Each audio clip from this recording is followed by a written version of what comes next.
We can't solve problems by using the same kind of thinking we used when we created them. Albert Einstein said that.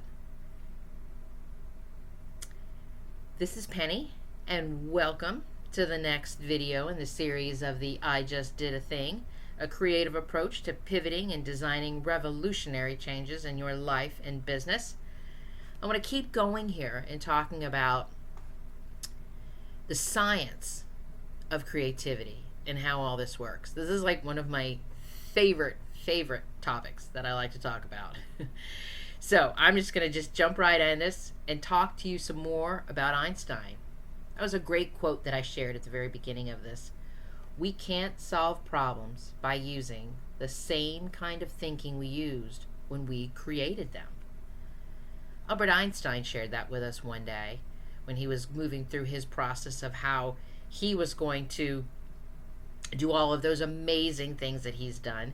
So I want to share with you today about how Einstein can help you make that pivot in your life.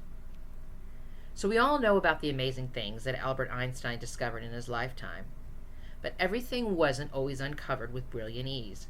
Einstein had several moments when he was struggling or just stuck trying to determine how to move forward. And when he found himself in this place, he would shift his attention to what he called combinatory play. Combinatory play is the act of rejuvenating the analytical part of the brain by participating in something that opens up the right side of the limbic brain, or that creative part of our thinking. And you know what Einstein did when he got stuck? Einstein learned how to play the violin. When he was struggling with solving a math problem, he would spend hours playing music until the answer appeared as an insight.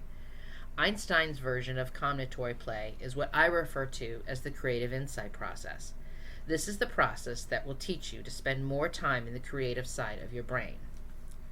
Now, we've talked about this in the other videos before, about the basic science of what happens to your body. But today, I want to talk to you some more about how this creative insight process that I like to talk about a lot. I talk a lot, don't I? But I'm going to show you how to use the creative insight process to make that big shift in your business and in your life.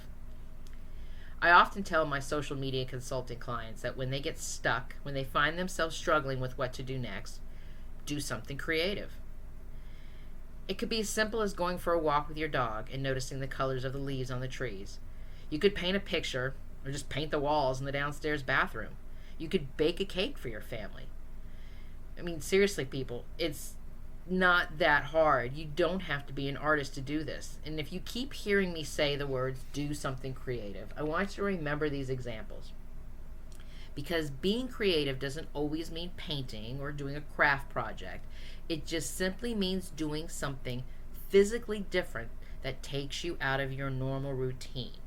And it doesn't matter what you decide to do. Just don't sit there feeling overwhelmed. Just do something. Some of you may be thinking, but aren't I just ignoring my problem? I'm just procrastinating and taking my focus off what I'm trying to accomplish? Yes. Yes, you are, is my answer. You are shifting your focus when you're tapping into the creative insight process, just like Einstein did when he picked up that violin. But you're really not ignoring your problem. It means that you're choosing to act differently. And any kind of action beats that feeling of struggle. And any action, especially using that creative energy, no matter what it is, the walk, painting the walls, baking a cake, sitting in your garden, whatever that is, it draws out your inspiration and will help you uncover the answers that are eluding you. So let's talk about this a little bit more. I like to say that insight is creativity. But before I take you through the steps of how the creative insight process works, I want you to understand this one thing. That this information has not come to me because I'm a scientist or a counselor or a doctor, because that would make my mother so proud if I was a doctor, but I'm not. And I'm not even playing one on TV. I'm telling you about this process because I saw the shifts happen in my life that helped me make my own big pivot.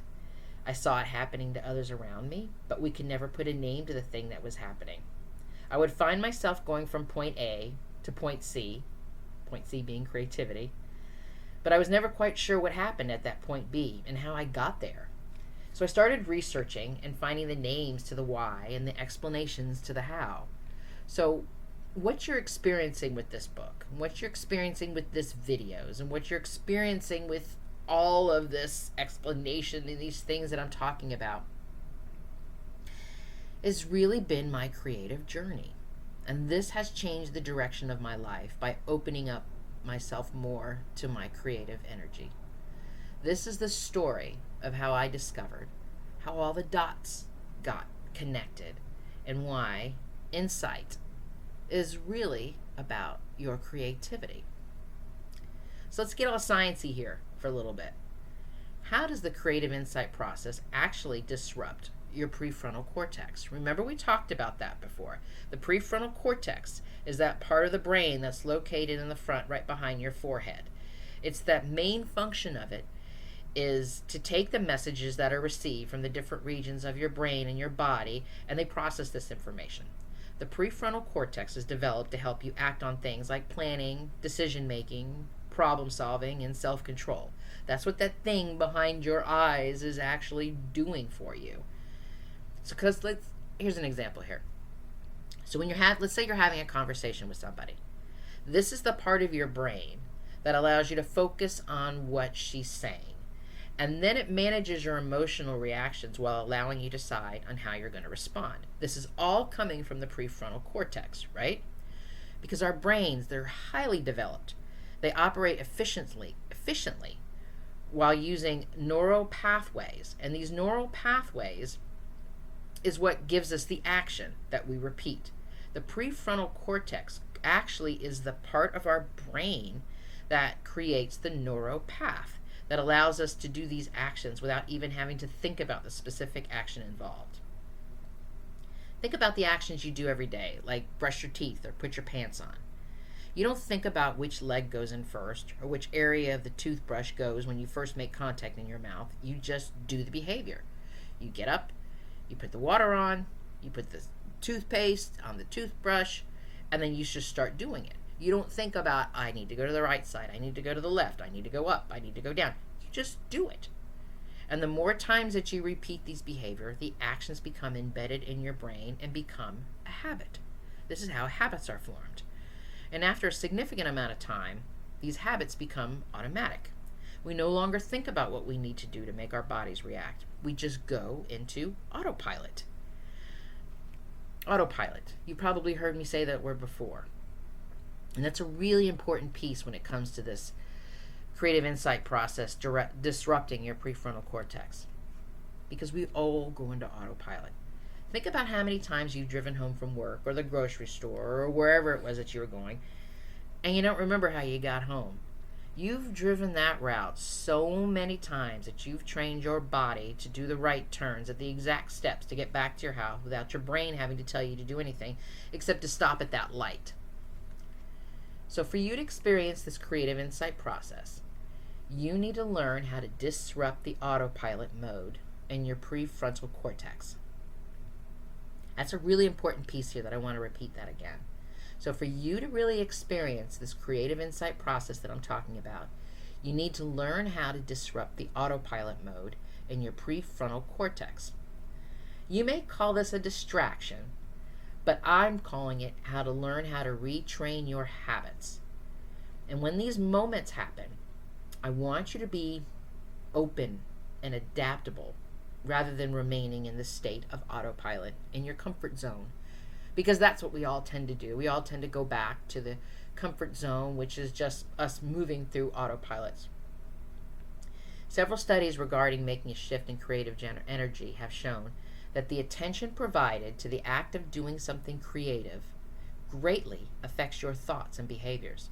So when we disrupt the information moving through that prefrontal cortex by actively participating in acts of the creative process, we allow new thoughts and habits to flow.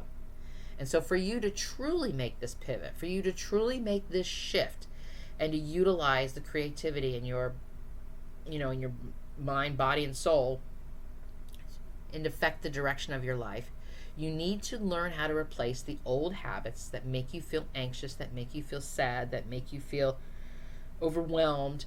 You know that feeling. You know when something's wrong. You know that feeling in your body. You know that when your heart's racing. You know when your stomach is flip flopping. You know when your mind is just turning and churning and churning. That's a habit. We have created these habits. And even though they're not good for us, we will still go back to them because it's just our comfort zone. It's normal. It's autopilot. This is what we have trained ourselves to do. So what I want to talk to you about is I want to teach you how to shift those old thoughts when you feel stressed into something that's going to help you make these necessary changes. You need to treat your thoughts, like I like to say it like this. Like, remember those old Statue of Liberty snow globes that we've seen before as something that you can get from New York City? And you shake that thing up as hard as you can, and then you watch the snow swirl all around and fall to the bottom. That's what you're doing with this process. You're going to take that Statue of Liberty snow globe and shake that thing up so hard and just watch the snow swirl around and fall to the bottom and away from Lady Liberty. That's what we're doing here when you disrupt the prefrontal cortex and really, really learn how to get out of autopilot. I want to get a little personal here with you guys, and I want to show you how this works. I'm going to actually give you a story about something that personally happened to me. Like many other business owners, my consulting business was devastated during 2020. In my more than 22 years of working for myself, I had never had conversations with potential clients as I did that year. I learned over the years to deal with questions about why somebody would want to pay for my consulting services. I could launch into a detailed explanation of telling them how much time they'd save tapping into my many years of marketing experience, how much clarity that they'll uncover when we spend, 3 months together focusing on their marketing strategy, and they'll have a plan in place to implement with their social media strategy. But the objection of, I can't pay you because I need to keep the power on or buy groceries this week. Well, that one. That's hard. Sorry. It's not impossible to dispute. There's no marketing experience or counterpoint that could possibly replace the fact that they needed to hold on to whatever money they had in their bank account to eat, live, and provide for their families. Within 2 months after America went into the pandemic lockdown, I had 0 clients and was working my way through my savings account. I had launched the Create Your Business content development subscription program, and with the money and time invested in that business, I decided to push on without knowing if I could make that my primary source of income if my consulting business failed. Another month in, and I found myself treading water, trying to keep my own power on and asking for money from my parents and friends to get groceries for the week and to pay some bills. I felt myself falling down a financial well without a plan to crawl my way back out of it. The emotional stress of dealing with financial stability can sure take a toll on a person's mind, body, and spirit. And when I realized that my usual way of managing my business wasn't going to work, something inside of me knew that it was time to disrupt the autopilot steps that I was doing. I kept trying to force myself to follow these things. The words prefrontal cortex never entered my thoughts, but I knew that there was another way. With my financial mess screaming in my face, all I could do during those moments was to close my eyes, breathe, and create art. I found my old paintbrushes and some art supplies left over from the Create Your Business boxes that I mail out, and I started to paint again.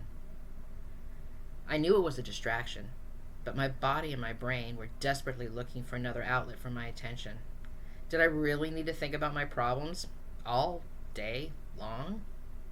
No, I didn't. That thought alone led me to think about what my day would be like if I found 2 hours where I could intentionally not worry and do something that would make me happy. And what happened during those hours when I focused on my art projects? I retrained my body to shift from that feeling of anxious stress to thinking about something cool that I could do to help promote the Create Your Business program. I painted, and the idea came to me to do an interactive workshop with my community and have them do something. I don't know, maybe they could paint with me. Well, that would be hard for people who were showing up to learn about content development. But I cleaned my brushes and moved on to the next layer of paint. What if I gave them some creative exercises in between the learning sessions?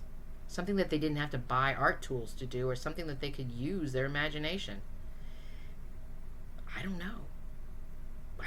Just these insights and these ideas started to flow to me so quickly.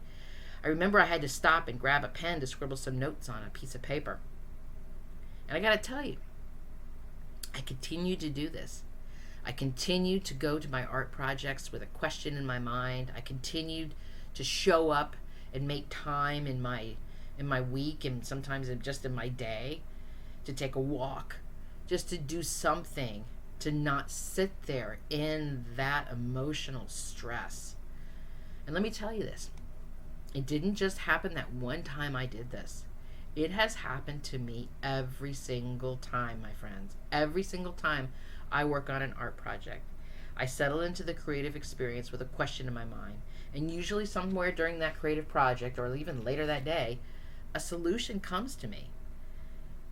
And the same thing happens when I take a walk with my dog, and I start out with a question in my mind, and I think to myself, how can I come up with a creative solution for this? And I can assure you, by the time I get back in my car and I drive myself back home, or I've gotten back, or I've walked around my neighborhood and I've got back to my front door, I can come up with an answer. And knowing this is going to happen makes me want to find more time to be in my creative energy. The actions of getting out my brushes and a new canvas will trigger my brain to know what's coming. I created a new habit.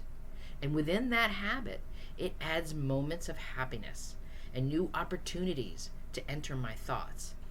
And this new habit has affected my behavior, which then produces those new emotional peptides that we talked about before in the other videos of my limbic brain. And when I do these habits consistently, it creates a new experience that replaces the anxiety and the stress with positive emotion, and allows me to find a new way to make a change and to grow my business. So let me tell you, if you don't think that you have time for this, but yet you have time to sit and worry, you have time to commiserate with your friends, you have time to complain, but you don't have time to take a 15-minute walk and to allow yourself to feel your creative energy and to move yourself out of that place, that's you being in autopilot. That's you not breaking those bad habits and replacing them with new ones. So I would love to see you make a change, even if it's just a small little change. That moment when you feel yourself feeling bad, that moment when you feel yourself wanting to complain and to feel stress and to be worried, ask yourself, what can I do differently right now? Sometimes just the awareness that it's happening is just the first step. So think about the awareness and think about what you can do differently. And when I say do something creative, please know what I'm talking about. I'm not asking you to get out your paints. That's just what worked for me. That's just what felt good for me. I still go on walks. I still do something, even if it's just to spend some time out in my back porch, something away from my laptop, something away from moving past that point of sitting in this and letting that autopilot, bad feelings, stress, and anxiety take over. So I challenge you to be more aware of when you feel yourself getting into that place, and know that this is you going into autopilot. This is you going into those bad habits. This is you functioning in your prefrontal cortex, and you can disrupt it. You can change this. You can make these changes. And so I challenge you to think about a new habit that you can do that can affect your behavior and your attitude and the way that you look at what's going on around you and how you can respond to it. So thank you again, as always, for joining me today on this creative journey. You are magnificent, my friend. And let me be the first to say, I'm proud of you. Until next time, thank you for joining me.